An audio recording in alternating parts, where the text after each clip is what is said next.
حمد و ثنا اللہ رب العالمین کے لیے لائق و زیبا ہے۔ ہم گواہی دیتے ہیں کہ وہ ایک ہے اور اس کا کوئی شریک نہیں، وہی معبود برحق ہے، اس کے سوا کوئی دوسرا عبادت کے لائق نہیں۔ اس کے اچھے اچھے نام اور بلند و بالا اور پیاری پیاری صفات ہیں، اور صلاۃ و سلام نازل ہو ہمارے نبی اور رسول محمد مصطفیٰ احمد مصطفیٰ صلی اللہ علیہ وسلم پر۔ ہم گواہی دیتے ہیں کہ آپ اللہ کے بھیجے ہوئے سچے اور آخری نبی و رسول ہیں، رحمت للعالمین، سید المرسلین، شافع المذنبین، خاتم النبیین ہیں۔ اور اسی طریقے سے اللہ کی رحمتیں اور برکتیں نازل ہوں آپ کے آل اطہار اور صحابہ کرام رضی اللہ عنہم اجمعین پر، جن کے نقش قدم پر چلنا، جن کے راستے اور منہج پر چلنا ہدایت کے لیے اور نجات کے لیے لازمی اور ضروری ہے۔ محترم بزرگوں اور عزیز بھائیوں اور تمام حاضرین جمعہ، پچھلے خطبہ جمعہ میں یہ بیان کیا گیا کہ سوشل میڈیا کے غلط استعمال کی ایک صورت یہ ہے کہ اس پر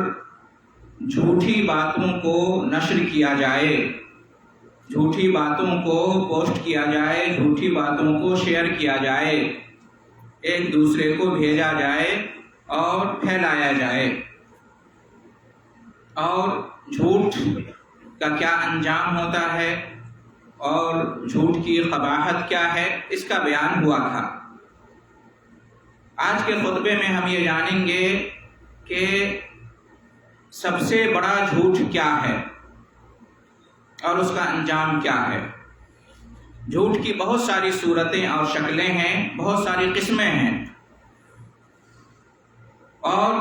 جھوٹ کے کئی ایک درجے ہیں، مرتبے ہیں۔ ان میں سب سے بڑا جھوٹ یہ ہے کہ اللہ تعالیٰ پر جھوٹ بولا جائے، اللہ تعالیٰ پر جھوٹ باندھا جائے، اللہ تعالیٰ کی طرف کسی جھوٹی بات کی نسبت کی جائے، اللہ تعالیٰ پر بغیر علم کے کوئی بات کہی جائے، اللہ تعالیٰ کے بارے میں بلا علم کوئی بات کی جائے، تو یہ سب سے بڑا جھوٹ ہے۔ اس سے بڑا جھوٹ اور کچھ نہیں ہو سکتا۔ سب سے بڑا منکر، سب سے بڑی برائی، سب سے بڑا گناہ یہی ہے، اللہ پر جھوٹ باندھنا، اللہ تعالیٰ کے بارے میں جھوٹ کہنا، اللہ تعالیٰ کی طرف جھوٹی بات کی نسبت کرنا، اللہ تعالیٰ کے بارے میں کوئی ایسی بات کہنا جو اللہ نے یا اس کے رسول نے نہیں کہی ہے،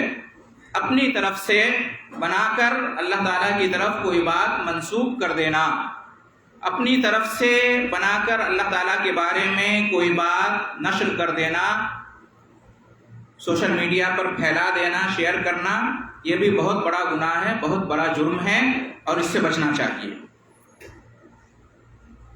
قرآن مجید میں اللہ رب العالمین نے ارشاد فرمایا ہے،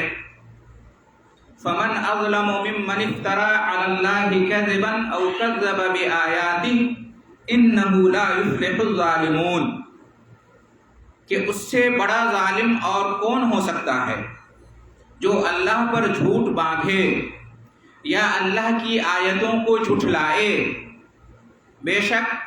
ظالم لوگ کامیاب نہیں ہو سکتے۔ اس آیت سے کیا معلوم ہوا کہ اللہ تعالیٰ پر جھوٹ باندھنا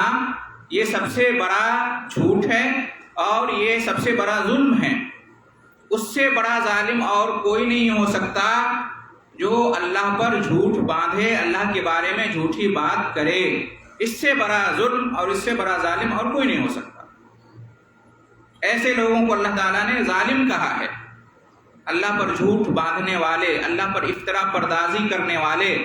اللہ کے بارے میں ایسی بات کرنے والے جو اللہ نے اور اس کے رسول نے نہیں کہی ہے، جس کا بیان قرآن مجید میں نہیں آیا ہے، جس کا بیان حدیث شریف میں نہیں آیا ہے، اپنی طرف سے کوئی بات کہنا اللہ پر یا اللہ کے بارے میں،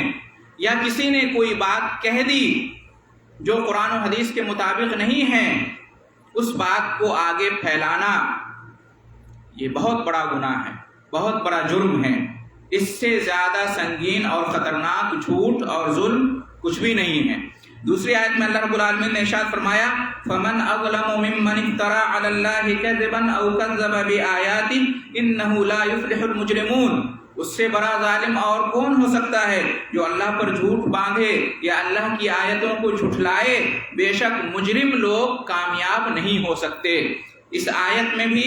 اللہ پر جھوٹ باندھنے کو سب سے بڑا جھوٹ اور ظلم کہا گیا ہے، اور جو لوگ ایسا کرتے ہیں انہیں مجرم کہا گیا ہے، اور کہا گیا ہے کہ ایسے مجرمین کامیاب نہیں ہو سکتے۔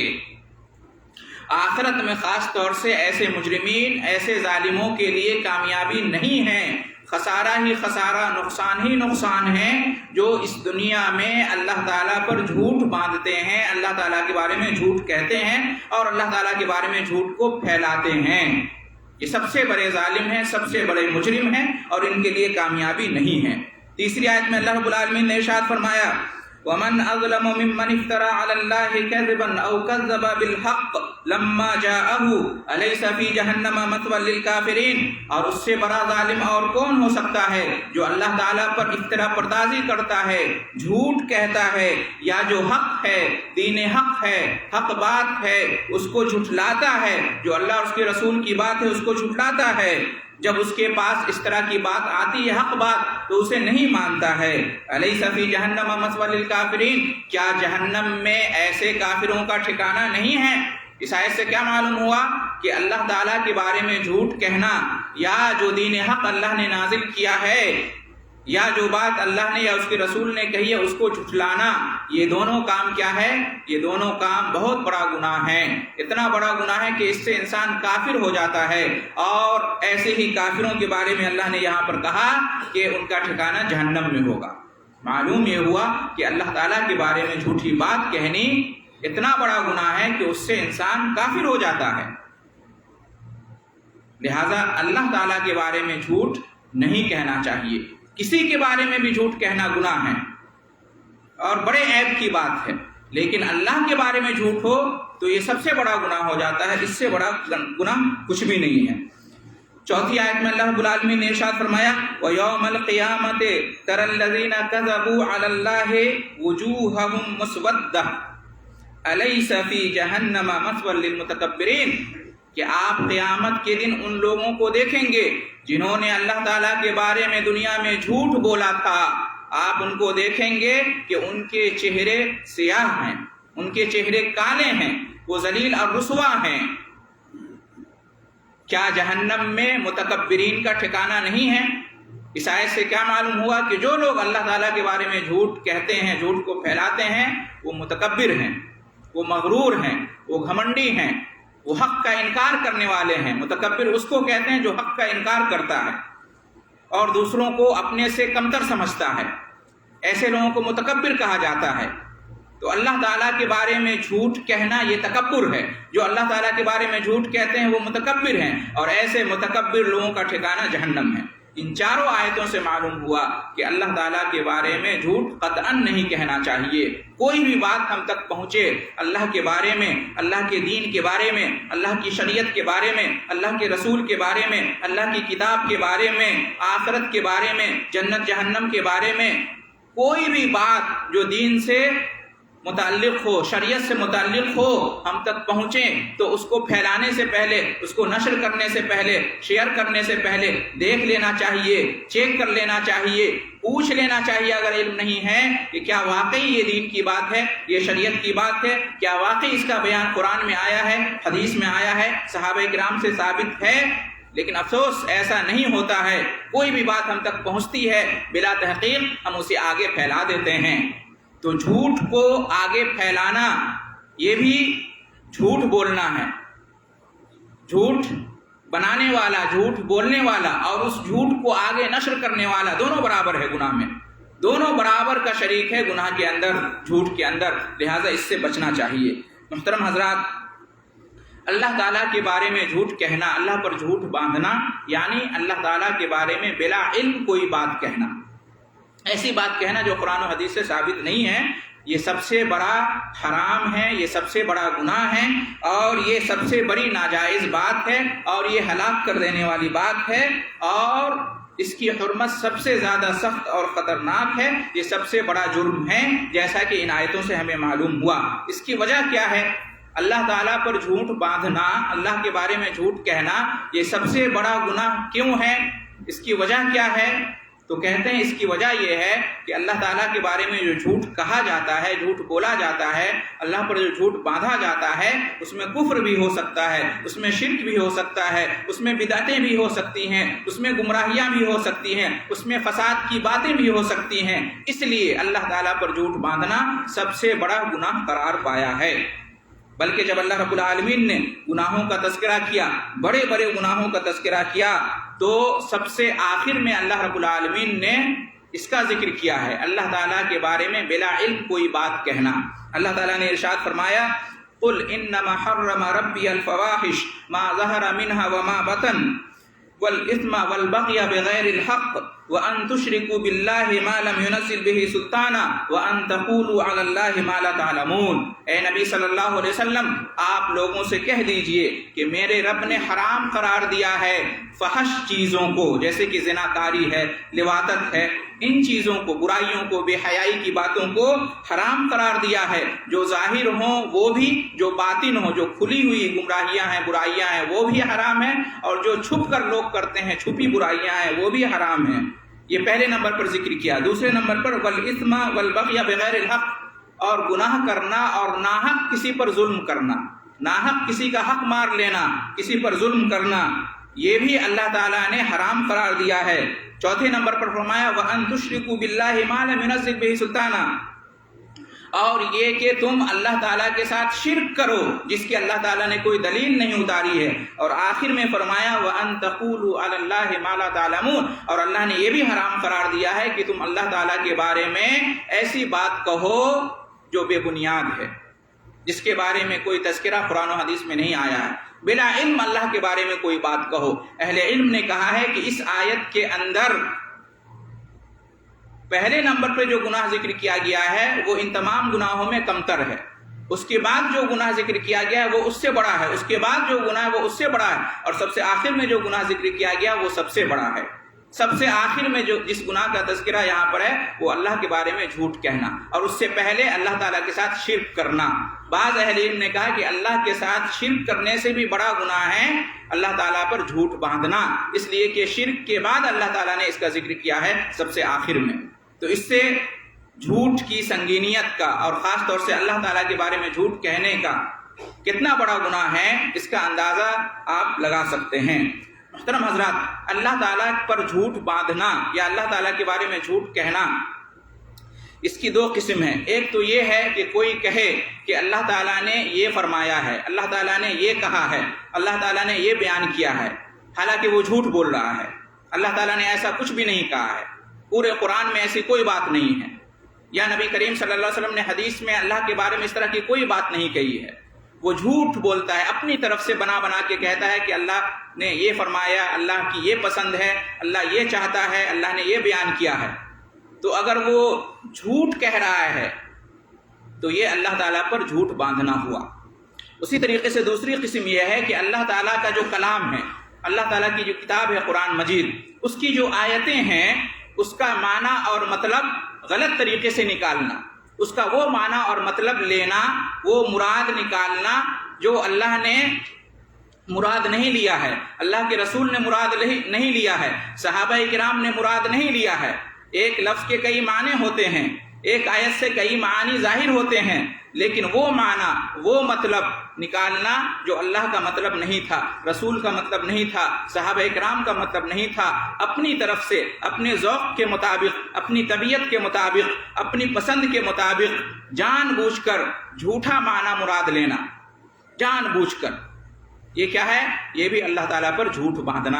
ہے اللہ کا کلام، ہے اللہ کی بات، لیکن اس کا یہ مطلب نہیں ہے، وہ جھوٹا مطلب بیان کر کے لوگوں کو بتاتا ہے، غلط معنی اور مراد لے کر لوگوں کے درمیان میں پھیلاتا ہے، لوگوں کو دھوکہ دیتا ہے کہ دیکھو یہ فلاں آیت ہے، یہ اللہ کا کلام ہے، اس کا یہ معنی اور مطلب ہے، وہ اپنی طرف سے جھوٹ بولتا ہے، وہ معنی اور مطلب نہ اللہ نے مراد لیا ہے، نہ اس کے رسول نے مراد لیا ہے، نہ صحابہ کرام نے مراد لیا ہے، وہ اپنی طرف سے اس کا غلط معنی لوگوں میں پھیلاتا ہے، جس کو تفسیر بالرائے کہتے ہیں۔ غلط طریقے سے قرآن کی تفسیر کرنا، اپنے ذوق کے مطابق، اپنی رائے کے مطابق آیتوں کی تفسیر بیان کرنا۔ آج کل سوشل میڈیا پر بہت سارے ایسے لوگ ہیں جنہوں نے باضابطہ مدارس سے فراغت حاصل نہیں کی ہے، علماء کرام کے ساتھ بیٹھ کر علم حاصل نہیں کیا ہے، وہ ڈاکٹر ہے، وہ انجینئر ہے، وہ کسی اور میدان کا ہے، لیکن ٹی وی پر آ کر، ٹی وی چینلوں پر آ کر، سوشل میڈیا پر آ کر، یوٹیوب پہ آ کر، فیس بک پر آ کر لوگوں کو گمراہ کرتا ہے، قرآن کی آیتوں کا حوالہ دیتا ہے،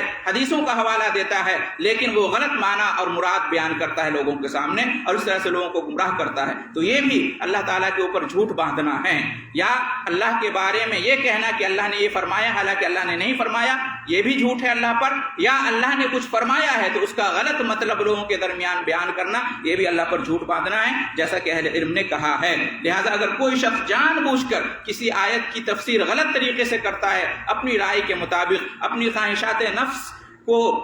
راضی کرنے کے لیے، خوش کرنے کے لیے، کسی اور کی مصلحت کو یا کسی اور مفاد کو جائز قرار دینے کے لیے اگر کوئی جھوٹ بولتا ہے، آیت کی غلط تفسیر کرتا ہے، تو وہ اللہ تعالیٰ پر جھوٹ باندھتا ہے۔ محترم حضرات، اللہ تعالیٰ پر جھوٹ باندھنے کی صورتوں میں سے یہ بھی ہے کہ اللہ تعالیٰ کو کسی ایسی صفت سے متصف کرنا،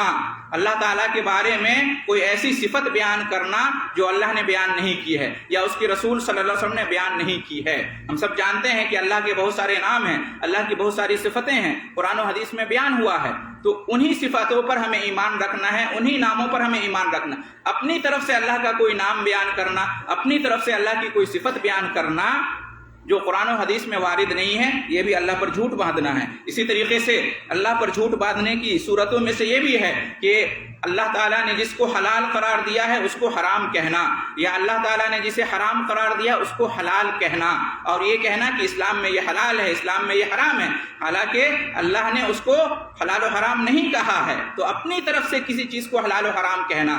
یہ بھی اللہ تعالیٰ پر جھوٹ باندھنا ہے، اس لیے کہ کسی چیز کو حلال یا حرام کہنے کا اختیار صرف اللہ کو ہے، صرف اللہ کو ہے، یہ اختیار اللہ نے کسی کو نہیں دیا ہے۔ رسول نے انہی چیزوں کو حلال و حرام کہا ہے جو اللہ تعالیٰ نے بتایا ہے، لہذا اللہ کے علاوہ کسی کو یہ اختیار نہیں کہ اپنی طرف سے اللہ کی وحی نازل ہونے کے بغیر کسی چیز کو حلال کہے یا حرام کہے۔ اسی طرح سے اللہ پر جھوٹ باندھنے میں سے یہ بھی ہے کہ یہ کہنا کہ اللہ تعالیٰ نے کسی رسول کو نہیں بھیجا، اللہ تعالیٰ نے کوئی کتاب نازل نہیں کی، جیسے کہ بے دین لوگ، لادین لوگ آج کل سوشل میڈیا پہ پھیلاتے ہیں کہ دین اور مذہب کچھ بھی نہیں ہے، اللہ کا وجود نہیں، آخرت کا وجود نہیں، یہ مولانا لوگ، یہ مولوی لوگ، یہ مدارس والے سب جھوٹ بولتے ہیں، لوگوں کو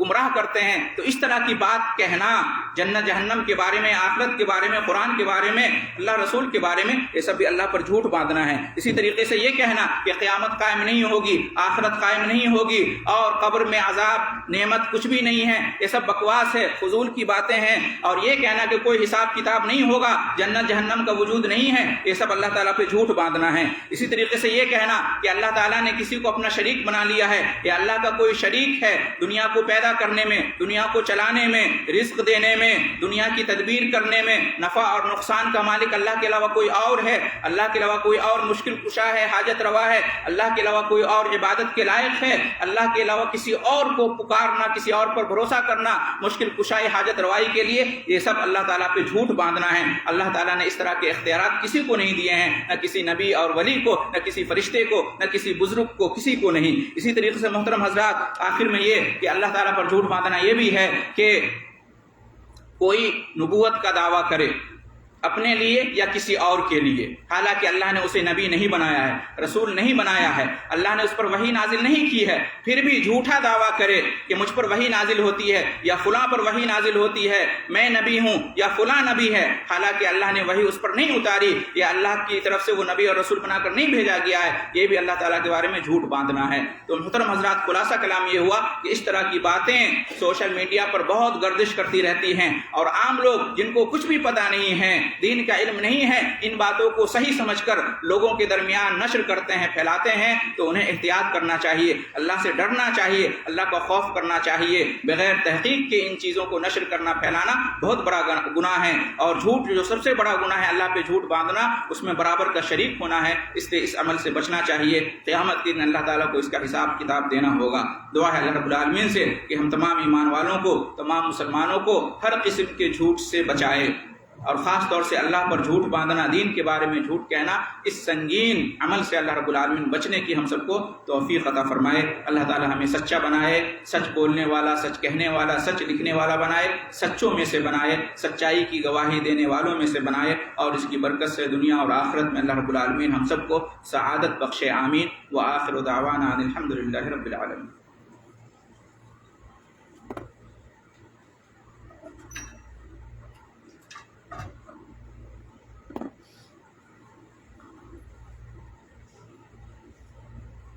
الحمد للہ رب العالمین والصلاة والسلام علی رسولہ الامین وعلی آلہ الطیبین الطاہرین واصحابہ الکرام المہتدین، اما بعد فإن اللہ وملائکتہ یصلون علی النبی یا ایہا الذین آمنوا صلوا علیہ وسلموا تسلیما۔ اللہم صل علی محمد وعلی آل محمد کما صلیت علی ابراہیم وعلی آل ابراہیم انک حمید مجید۔ اللهم بارك على محمد وعلى آل محمد كما باركت على إبراهيم وعلى آل إبراهيم إنك حميد مجيد۔ وارض اللهم عن الخلفاء الراشدين المهديين المهتدين أبي بكر وعمر وعثمان وعلي وعن الصحابة أجمعين وعنا برحمتك يا أرحم الراحمين۔ اللهم أعز الإسلام والمسلمين، اللهم أعز الإسلام والمسلمين، اللهم أعز الإسلام والمسلمين، اللهم انصر الإسلام والمسلمين في كل مكان، اللهم انصر الإسلام والمسلمين في كل مكان، اللهم انصر الإسلام والمسلمين في كل مكان، اللهم أصلح أحوال المسلمين، اللهم أصلح أحوال المسلمين، اللهم أصلح أحوال المسلمين، اللهم يسر أمور المسلمين، اللهم يسر أمور المسلمين، اللهم يسر أمور المسلمين۔ عباد الله رحمكم الله، إن الله يأمر بالعدل والإحسان وإيتاء ذي القربى وينهى عن الفحشاء والمنكر والبغي يعظكم لعلكم تذكرون، ولذكر الله أكبر والله أعلم ما تصنعون۔